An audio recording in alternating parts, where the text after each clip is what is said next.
Otep, chers frères, Otep, chères sœurs. Alors, bienvenue dans notre magazine L'école de la connaissance, et précisément dans le groupe Racine. Beaucoup de gens dépendent de leur ignorance. Celui qui forme la porte à la vérité et à la critique est un leader perdu. Aujourd'hui, nous allons parler du nom, le nom. Pourquoi porte-t-on un nom? Qu'est-ce que c'est un nom? Le nom est une désignation. Le nom est une entité. Le nom est un esprit. Le nom est une âme. La question du nom dans les sociétés bantoues, la question du nom est liée à la réincarnation, à l'immortalité, à la perpétuation de l'arbre généalogique de la communauté, de la société et de traits de civilisation. Le nom est un événement, le nom est une circonstance, le nom est une initiation. Aujourd'hui, nous allons nous intéresser au nom. Chez les Ambama, appelés les Obamba, on ne porte pas un nom par hasard. Le nom est lié à un événement heureux ou malheureux, à des circonstances, à un acte, à une épreuve de la vie. Comme le veuvage est un droit, porter un nom chez les Obamba est un droit. L'assumer est une obligation. Mais les noms chez les Obamba sont hiérarchisés. Aujourd'hui, je vais vous parler des noms liés au veuvage. Etougi, les injures. Ce nom est porté par une femme qui a subi la spoliation, la maltraitance, de la part de sa belle famille et de son entourage. Et bien sûr, cette femme, après avoir perdu son mari, se rend compte qu'elle n'a plus de bouclier. C'est pourquoi on l'appelle Etougi, les injures. Elle dit alors, n'importe qui peut m'insulter, puisque mon mari n'est plus là, n'importe qui peut me manquer de respect. Odjamompa. Odjamompa est une veuve qui, après avoir perdu son mari, se rend compte qu'il n'y a plus personne pour pouvoir à ses besoins. Alors elle dit, mais Odjamompa, je n'ai plus de source de revenus, je suis livrée à moi-même. À partir de cet instant, comme une mendiante, tant qu'on ne me donne pas, je ne mange pas. Eila. Eila signifie celle qui passe les journées à ne rien faire. Mais ce nom aussi est lié aux veuves. Elle dit alors que mon mari est mort, il n'y a plus personne pour me faire des plantations, pour faire des jardins, pour m'occuper en réalité. Et puisque il n'y a plus rien à faire, qu'est-ce qu'il me reste à faire? Tout simplement passer des journées entières à ne rien faire. L'écuit, le ciel. L'écuit, le ciel nous renvoie à la braise. Et littéralement, l'écuit, le ciel signifie une braise qui est complètement consumée. Alors cette femme-là, appelée l'écuit, le ciel, se dit, je suis tellement épuisée, sans force, désespérée, du fait du décès de mon mari, j'ai alors tout perdu. Mais il y a l'écuit, le ciel. Moma, l'écuit au demain, et il y a qui la cale, et s'il est ouretou, l'écuit, le ciel. Un autre nom, Achmaja. Achmaja. Achmaja nous renvoie au regret. Généralement, ce sont les femmes qui vont en mariage, un mariage qui est souvent contesté. Elle s'y entête et lorsqu'elle arrive tellement maltraitée, elle se rend compte qu'elle ne peut plus faire demi-tour. Elle ne peut qu'être dans les regrets. Je n'ai pas le choix que de vivre de regrets. Onyoaporo nous renvoie à une femme qui a tellement été spoliée, victime des violences faites aux femmes, des insultes, de toutes les humiliations. Et c'est tellement fort qu'elle se dit, mon mari est décédé, plus personne pour me défendre. Alors, Meya Onyoaporo signifie la bouche fermée. Je ne peux pas parler, je ne peux plus rien dire parce que mon mari étant parti, il n'y aurait plus personne pour me défendre.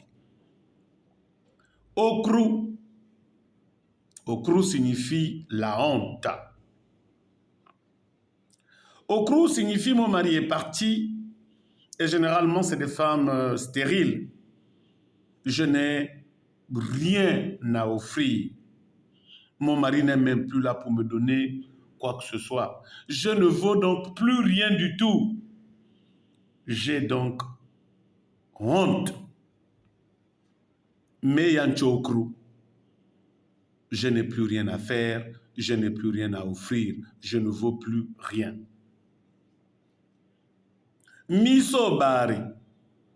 Misobari, comme au Djamompa, signifie tout ce qui me reste après la mort de mon mari, c'est tout simplement regarder autour de moi, regarder les autres habitants. Je n'ai plus de force, mais il y a Misobari. Tant qu'on ne me donne pas, je ne peux pas manger parce que tout ce qui constituait des ressources pour moi sont partis. Meira misobari, molumo maje, bana yanga kali, meya mpari kali, meya kuni misobari, mo konto bar. Ombilano est une veuve en réalité qui était la femme préférée, en Obambo d'Inkuni, la femme préférée de son mari. Et à chaque fois que le mari arrivait avec des trésors, les meilleurs cadeaux, la bonne bouffe, le mari l'appelait toujours, bien qu'elle soit au milieu des autres femmes. Mais comme le mari est parti, qui va encore m'appeler? Meira, ombila nuo, amacholomena, mombila nuo, plus personne ne va m'appeler. Nchara, Njalantia. Alors, Nchara signifie Sarah, les Sarah. Nchara signifie les Sarah. Sarah. Nchara et Njalantia sont des noms qu'on attribue aux enfants qui naissent après une série d'épreuves, c'est-à-dire qu'on se dit cette femme ne fera jamais d'enfant, elle va aller chez les tradipraticiens, elle va partir du Gabon pour aller en Côte d'Ivoire, et à la fin, au-delà de toutes les difficultés qu'elle a eu à enfanter, elle finit par avoir un enfant. Hein, généralement, c'est les femmes, on appelle Nchara, et le garçon, on dit Njalantia. Un autre nom, Esoso. Aïe, aïe, aïe. Esoso signifie les plaintes. Esoso, ça signifie les plaintes. Esoso, en fait, est la conséquence d'un père. Un homme qui vit avec sa femme, la femme ne fait pas d'enfant. Alors il se plaint que oui, et le mari, donc, à force de se plaindre, par extraordinaire coïncidence, la femme tombe enceinte et met au monde une fille, un enfant de sexe féminin. Alors on dit Esoso, qui signifie en réalité les plaintes de papa envers maman. Esoso. Ntiaï Ntiaï, généralement, c'est le nom que l'on se donne lorsqu'on a perdu son père et sa mère. Hein? On dit que Meïr Ntiaï, même si en réalité, les orphelins n'existent pas. Parce que derrière papa, il y a ses sœurs, derrière maman, c'est ses frères, les tantes et les oncles. Atarokas Blangoubala. Donc on se dit Ntiaï. Hein? Ça dépend aussi, on pouvait dire, après le décès d'Ondimba et d'Ebori, hein, Komar Bongondimba Ntiaï, hein, c'est-à-dire l'enfant qui arrive à un niveau élevé de sa vie, et alors que les parents qui se sont sacrifiés pour lui ne vivent plus. Hein, on dit Meïr Ntiaï. Ensuite, Ndakissa. Alors, comme Ntiaï, Ndakissa est un nom que l'on attribue à un enfant, généralement chez les Obamba, à une fille, qui naît derrière les leaders de la fille, de la famille, hein, comme la chanson de la petite Camerounaise qui dit « Maman ne l'a pas vu ». Maman ne l'a pas vu. Ndakissa, cet enfant, chez les Obamba, est appelé Ndakissa. J'aurais bien voulu que mon père voit son homonyme. J'aurais bien voulu que ma mère voit son homonyme. Mais ces enfants sont nés derrière papa. Et maintenant, on dit que Ndakissa, Ndoma Kissa, il a absenté X ou Y. Voilà, on dit Ndakissa. Et généralement, hein, c'est des enfants qui sont très chouchoutés, hein, parce qu'on souhaiterait, hein, derrière cette éducation, garder l'image des leaders de la famille, des prédécesseurs. Voilà.